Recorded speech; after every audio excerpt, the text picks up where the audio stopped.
Pela segunda vez, a epígrafe do texto sagrado, verso 1 diz: sucedeu, pois, que, acabando Salomão de edificar a casa do Senhor e a casa do rei, e todo o desejo de Salomão que lhe veio à vontade fazer, e todo o desejo de Salomão que lhe veio à vontade a fazer, o Senhor tornou a aparecer a Salomão, como lhe tinha aparecido em Gibeão. E o Senhor lhe disse: ouvi a tua oração e a tua súplica, que suplicando fizeste perante mim, e santifiquei a casa que edificaste, a fim de pôr ali o meu nome para sempre, e os meus olhos e o meu coração estarão ali todos os dias. Meus caros irmãos, Salomão tinha um sonho de construir uma casa. Foi uma missão que o seu pai deixou, porque ele não podia construir, porque ele era homem de sangue, e Deus permitiu desse privilégio a Salomão. E era o desejo dele fazer uma casa para Deus e uma casa para ele. Era um sonho. Eu estava um certo dia numa congregação para resolver um problema do obreiro que estava lá, e se ele ia ficar ou ia sair. Ele não estava tirando, ele mesmo queria sair. Alguma expressão que houve, e a gente olhava para os irmãos, parecia que todo mundo tinha perdido a carteira cheia de dinheiro, todo mundo triste. Então, e até eu também estava assim desanimado. Porque você chega num lugar que está o bombeiro para sair, sai, não sai. Mas, irmão, uma coisa totalmente diferente da que estava ali, que eu estava fazendo aquele problema. Quando eu abri a Bíblia nesse texto. Aí quando eu li esse texto aqui, tudo, tem uma tradução que diz, tudo que Salomão quis fazer, prosperamente efetuou. Quando eu acabei de ler esse texto, Deus falou no meu coração. A palavra explícita, bem explicada. Ele tinha um sonho. E quando Deus fala no meu coração, você sabe que quando Deus fala, muda tudo. O aspecto do ambiente muda tudo. E eu que estava ali triste também, porque estava para resolver aquele problema, me veio uma alegria de repente, e eu comecei a glorificar a Deus, aleluia, me alegrar, falar em línguas estranhas, e o povo ficou admirado. Agora, pastor. Mas era o segredo. Deus tem segredo com o crente. Então você está lá quietinho, sentado, sem dizer nada, quando você abre a Bíblia, Deus fala com você. Não é verdade? E naquela hora Deus falou comigo que ele tinha um sonho. Então eu mudei totalmente o aspecto que eu ia falar e comecei a falar para o povo qual é o seu sonho. Se você não tem sonho, você está no fim. O que nos estimula a viver é ter sonho, ser determinado, ter objetivo, ter propósito. Se você não tem propósito para nada, você não tem nenhum sonho que Deus realize na sua vida, então Deus não tem nada a fazer por você. Verdade. Só você dá glória, dá alegria a você. Mas se você tem um sonho, você dá a Deus material para trabalhar. E aquele sonho que aquele homem tinha de realizar uma casa para Deus e uma casa para ele, Deus fez cumprir. Deus gostou. Que Deus disse: vou colocar o meu nome lá perpetuamente, e os meus olhos estarão fixos ali. Então, meus queridos irmãos, eu acredito que era um sonho do Jair, mesmo que tinha entregado já aquele trabalho. Mas agora houve uma condição melhor dele ter mais tempo de fazer a obra de Deus, e ele arrumou esse lugar aqui para fazer. Aleluia. E a fundação desse trabalho é hoje, né? E eu acredito, como Deus deu a palavra para Salomão, que ele estaria ali para confirmar o seu trabalho, as mensagens, os cantos, salvar, curar, batizar com o Espírito Santo, ele vai fazer. Nós sabemos que quando um crente, que seja homem ou mulher, ele tem sonhos, o diabo começa a se preocupar com ele. Porque o diabo não está preocupado com quem não tem sonho, com quem não tem determinação, não tem projeto, que não tem nada. Porque ele sabe que você não vai incomodar ele. Mas se você é uma pessoa que tem sonhos, ele sabe que você é um perigo. Porque quando menos espera, se abre uma casa para dar glória a Deus. E ele vai ficar preocupado porque aqui, onde ninguém ouvia falar de Jesus, com tantas vidas preciosas, que as pessoas olham, talvez a alta sociedade olhe, aí mora o povinho, né? Mas esse povinho é o povo que Deus ama. A Bíblia diz que Deus ama o pecador, mas aborrece o pecado. O que Deus aborrece no homem é o pecado, mas Deus ama todas essas pessoas. Na casa mais simples que tiver aqui, Deus ama ele. E é muito bom quando nós sabemos que alguém ama a gente, principalmente principalmente quando é uma pessoa especial como Deus. Não é verdade? Então você sabe, a Bíblia está cheia dessas realizações. A história de José, que é muito conhecida. José estava tudo bem com a sua família, até enquanto ele não teve sonho. Mas na hora que os sonhos de Deus começou, porque existem dois tipos de sonhos. Tem aquele sonho de Deus na sua vida, aquilo que Deus tem e quer realizar com você. E tem o seu próprio sonho como pessoa que você é. Você é um ser humano, você também tem, né, desejo, vontade de fazer as coisas para Deus. Mas tem uma coisa, irmão, quando sonha de Deus na vida do crente, o diabo pode se levantar com todo o inferno contra você, que ele não vai impedir o propósito de Deus na sua vida. Outra coisa que eu quero dizer aos irmãos: o tempo não impede o propósito que Deus tem na sua vida. Porque tem pessoas que não, eu já estou velho, não tenho mais condição. Mas não é isso. Eu tinha um amigo meu em Pernambuco, ele trabalhava com geladeira, chamava Luiz Costa, irmão Luiz Costa, era um velhinho, mas já estava no fim mesmo. Olhasse para ele assim, não dava para nada, desdentado e assim, desanimado. E eu dizia: olha, Reginaldo, quando eu era novo, eu saía com bolsa, trabalhando, uma bolsa cheia de remédio, eu dava assistência ao povo, dava medicamento ao povo, eu tratava do povo como se fosse um pastor. Mas hoje eu já estou velho, eu não tenho mais inspiração de ser pastor. Então naquela hora, dentro da casa da Igreja Brasil para Cristo do pastor, a casa pastoral, eu disse para ele: agora é a hora que o senhor vai fazer a obra de Deus, porque agora o senhor sabe qual é o peso do que é ser um pastor. Quando o senhor era novo que queria, o senhor não sabia, por isso que Deus não me confiou. Ele olhou para mim e riu, disse: é mesmo, irmão Reinaldo? Eu disse: é, sim, senhor. Amém. E apareceu naquela época um curso pelo raio de teologia, e ele começou a fazer aquele curso de teologia e tirou 10 em todas as matérias, só tirou 9 em enfermagem. E foi a colação de grau na Igreja Batista, uma igreja muito grande da cidade. E quando ele chegou lá, foi muito a festa e tal, e um dos preletores disseram: se eu tivesse um aluno que ele tivesse tirado 10 em todas as notas, e só no ele tirasse na outra, dava 10. Aí todo mundo se simpatizou com aquele velhinho. Oh, glória. E não é que em poucos dias a Igreja Batista em Recife, o seminário, chamaram ele para pastorear uma igreja. E eu tive a felicidade que na época eu era lojista em Goiânia, Pernambuco, e meu primo que trabalhava nessa área da Queiroz Galvão, se me faz memória, que essa faz estrada, né, BR, e ele disse a mim: sabe o que eu encontrei na Bahia? Irmão Luiz Costa, aquele velhinho que trabalhava com geladeira, está dirigindo 2 igrejas. Eu fiquei muito contente, porque Deus me usou com aquela palavra para ele, né? Quando ele não tinha mais inspiração nenhuma, tinha se acabado. Mas não deixe o seu sonho morrer, nem cair, nem aquilo que você determinou para a sua vida desvanecer, porque Deus é contigo. Deus não tem negócio com quem não é trabalhador. O preguiçoso ele vai ter com a formiga. Mas com quem trabalhador, tinha um velho que trabalhava comigo e dizia: Deus é progressista. Se você gosta de trabalhar, conta com Deus, que Deus vai te ajudar. E com mais um tempo, ele já era muito velho, chegou na frente da minha loja, uma senhora toda de preto, eu conheci que era a esposa dele. E eu chamei ela feliz: irmão, cadê o irmão Luiz? Ela com a cara meio, né, de não muita alegria, ela disse: Luiz partiu. Mas nós estávamos pastoreando 2 igrejas na Bahia, fazendo o trabalho de Deus, e ele partiu, mas realizou o sonho que Deus tinha na vida dele. Então, meus queridos irmãos, e ele fez um trabalho tão bonito que o povo do lugar não queria que ela viesse mais para casa da família dela. Nós cuidamos da senhora, a senhora é nossa mãe. Ela disse: não, eu quero voltar para a casa da minha família, eu tenho filho em Alagoa, e ela voltou. Então, assim como José sofreu, foi espoliado pelos seus irmãos, vendido, desacreditado, né? Foi vendido como escravo, mas José tinha sonho de Deus. E quando o sonho é de Deus, não há quem possa impedir a realização dele, porque Deus disse: vede que eu sou e nem mais um Deus comigo. Eu mato, faço viver, eu saro, eu firo, e não há quem possa escapar das minhas mãos. Operando eu, quem impedirá? Quem pode impedir o operar de Deus? Botar dentro do buraco, depois tirar José do buraco, vender José como escravo, foi vendido na feira como fruta, foi levado para a casa de Potifar. Quando chegou lá, quando José chegava, Deus dizia: eu estou aqui contigo, José. Não adianta, irmão.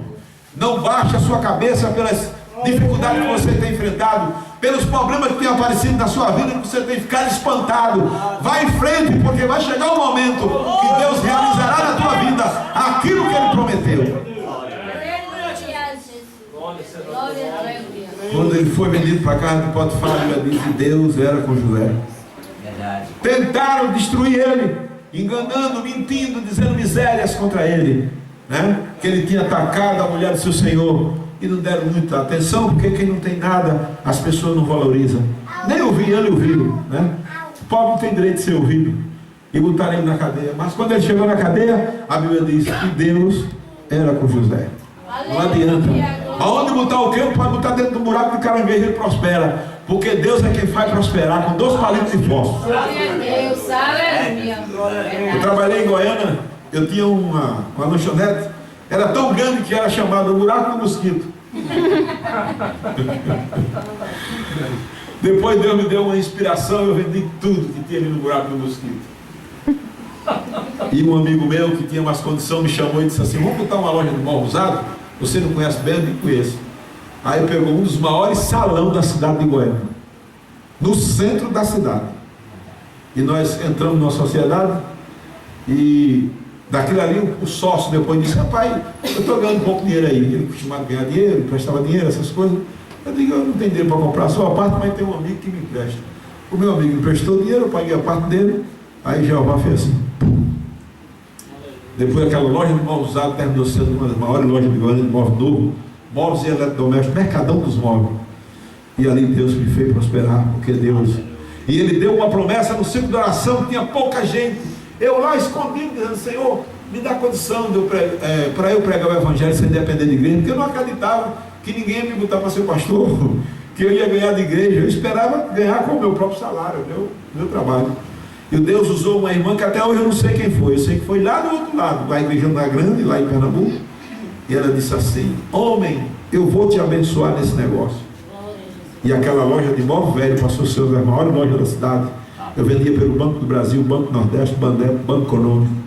Estava bem sucedido, mas meu coração não estava lá. Meu coração não estava no dinheiro que eu estava ganhando. Meu coração estava na obra de Deus. E em pleno funcionamento eu parei tudo. E quando eu parei, um pastor disse: olha, aqueles crentes lá estão dizendo que se o senhor quiser assumir lá, eles querem o senhor como pastor. Eu digo: eles estão me chamando sem nem me conhecer direito. Eles acreditam que você toma conta. E eu trabalhava na missão, já há 20 anos na missão. Aí chegaram para mim e disseram assim: olha, mandaram te dizer que tu não tomasse decisão nenhuma, porque os homens estão vendo que Deus tem negócio na tua vida. Já fazia 20 anos. Depois de 20 anos foi que vieram ver que Deus tem negócio na minha vida, evangelizando dia de domingo, fazendo todo o trabalho. Aí o pessoal de Madureira já tinha me convidado, me convidaram tarde. Mandaram chamar o pastor Zé Leôncio de Recife, que era o presidente do pastor Ailton. O pastor Leôncio está aqui, quem trouxe foi Francisco Olim, que foi deputado federal, dormiu o senhor agora há pouco. Ele disse: eu trouxe o pastor Zé Leôncio para ir na sua casa para falar com você. Você recebe? Eu digo: a minha casa recebe qualquer homem de Deus. Agora, se for para eu voltar para a missão, eu não vou voltar. Ele olhou para mim com os olhos cheios d'água, e a água aí pintou na minha perna, disse: Reinaldo, você é o homem de Deus. Saiu chorando. E passei 21 anos lá. E em 91 eu vim para Madureira. Então, 91 para 2015, são 20 e poucos anos que eu estou em Madureira. E cada dia Deus tem confirmado meu ministério. Enfrentei barreira terrível. Essa mudança do Guará, que é de Madureira também, que passou para o Guará, se desligando de Madureira. Já era Guará, mas quis ser ministério, que muita gente não entende. E eu fiquei firme do lado de Madureira. Eu já saí da missão. Estou em Madureira, agora saí de Madureira para ir para o Guará. Daqui a pouco é guaxinim, bicho do mato, não sei mais nem. Vou ficar em Madureira mesmo. E pela misericórdia de Deus, são 20 e tantos anos que eu estou aqui. Tomaram a minha sede, que ainda está para ser resolvido, mas eu construí um templo de 14 metros de largura por 25. Então, Deus é quem faz isso. Foi agora que colocamos ar-condicionado, está uma igreja de povo, parece uma coisa de rico. Então, porque Deus é bom e eterna sua misericórdia. Aquilo que Deus tem na sua vida, ninguém pode impedir. Agora você tem que se levantar, né? Não pode ficar numa cadeira de balanço esperando a morte chegar. Tem que ficar no campo. E Deus vai abençoar o teu trabalhar. Onde tu colocar a tua mão, Deus vai confirmar. Vai te abençoar e você vai ser próximo para a glória de Deus. Que Deus nos abençoe. Não quero mais tempo. Já passamos da hora um pouco, mas eu estou felicíssimo e não estou achando ruim porque foi aqui não. Eu queria que muitos lugares desses se abrissem. Amém. Porque Deus tem uma estratégia de trabalho que ninguém entende. Eu estava dizendo a uns camaradas meus que estão fazendo propaganda do muçulmano, né, dizendo que o muçulmano daqui a 10 anos vai ser maior do que os evangélicos. Isso é mentira do diabo.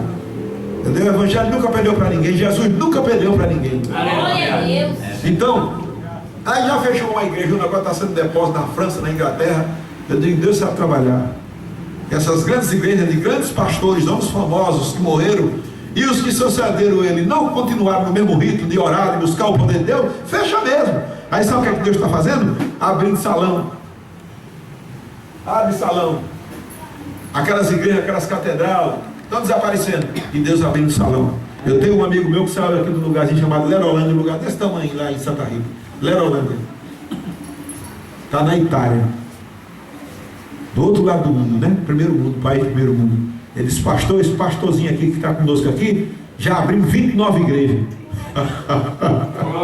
Então Deus não perde. Inglaterra, França, Estados Unidos, é os irmãos abrindo salão, e a igreja à vontade, aquelas catedrais, ninguém vê, mas Deus está furando o arraial de Satanás, e a igreja dele está crescendo, toda a parte do mundo. Em nome do Senhor Jesus. Vamos continuar. Se alguém vier com essa propaganda falsa, os muçulmanos vencem pela imposição, pela bala, explodindo aqui, explodindo ali. E evangelho é poder de Deus, explode com o poder de Deus, e o capeta tem que sair da frente. Jesus salvando, curando, batizando com o Espírito Santo, pegando um homem desse, como vocês ouviram o testemunho dele, uma vida desordenada, e Deus pega e levanta. Tu vai pregar, é a minha palavra. E muitas vezes eu digo assim, eu tenho um problema no coração. Muitas vezes Deus deixa um problema no coração que é para segurar o camarada. Tu quer que saúde é outra coisa. Acaba com saúde, dá vontade de dar sabe de todo tamanho, mas o acaba doendo, ele vê como é que pisa no chão. Mas aí tu vai viver muito tempo, irmão, eu acredito que Deus vai te dar muitos anos de vida. Seja fiel a Deus, porque Deus vai segurar esse coração velho até o dia que for determinado por ele de te levar.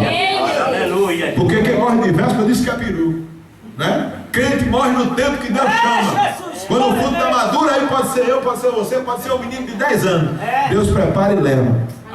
Agora seja fiel, porque o negócio de Deus é com quem é fiel. Glória a Deus. Amém, meus irmãos? Eu acho que todo mundo aqui é evangélico, né? Tem alguma pessoa aqui que não é evangélica? Levanta a mão assim, toda aí é crente. Então pronto, se Jesus viesse agora, só ficava mesmo essas cadeiras e esse som aí.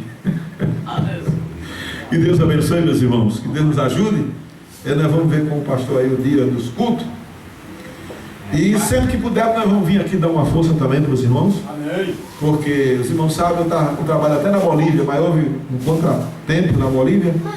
A missionária que estava filiada a nós quis desfiliar depois que desfrutou de alguma coisa nossa. Mas eu não fico triste com isso, porque Deus abriu uma porta. Eu queria ir para o exterior, mas não sabia como eu chegava lá. Então essa mulher que veio, indicada por um amigo meu, ficou filiada a nós, mas depois derivou. Só que eu fui um ambiente lá tremendo, né? Tem vários pastores amigos meus, e com a linha nossa da Assembleia de Deus, entendeu? E ela não queria obedecer muito nosso sistema. E esses pastores que eu conheci, lá tudo tem o mesmo nosso sistema, o que nós pensamos o ajudar. Então não vamos deixar de ajudar o missionário, porque ajudar a obra missionária é poupança. Aquilo que você contribui para a obra de missão é bênção de Deus. Então eu estou no meu coração, não vou deixar de enviar a ajuda financeira, vou dividir para o rapaz que era o missionário que eu mantia lá, e não vai ser o que era porque não vai ter condição. Vou ajudar o outro no mesmo campo da missionária mesmo ainda. E o outro que foi cortado da missão, uma igreja com 441 congregação, entre milhões de milhões, cortaram 1.800 quanto que dava de oferta lá para o pastor Raimundo.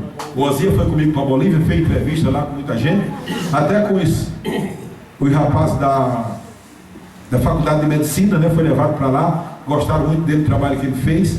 Eles mostraram como era que eles evangelizavam os, como é que chama, gente? Os acadêmicos, né? Mas tem outro nome que nós chamamos, os universitários, como eles evangelizam, e passou uma tarde lá com eles. Foi um trabalho bom, e a gente fez uma boa amizade.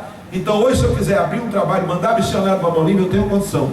Tem o pastor Lucival, que andou 6 dias para chegar em Santa Rita, viajando esse mundo afora, para me visitar. Porque eu visitei ele, preguei na igreja dele, batizei crente lá. E ele veio, fez uma campanha 3 dias e voltou, e lá, porta aberta. Estou pensando em ir agora no fim do ano, visitá-lo e deixar mais algumas pessoas sendo mantidas pelo nosso ministério. Porque o dinheiro da igreja é para isso, para investir na obra, investir no campo missionário. Porque o campo não é só o Brasil.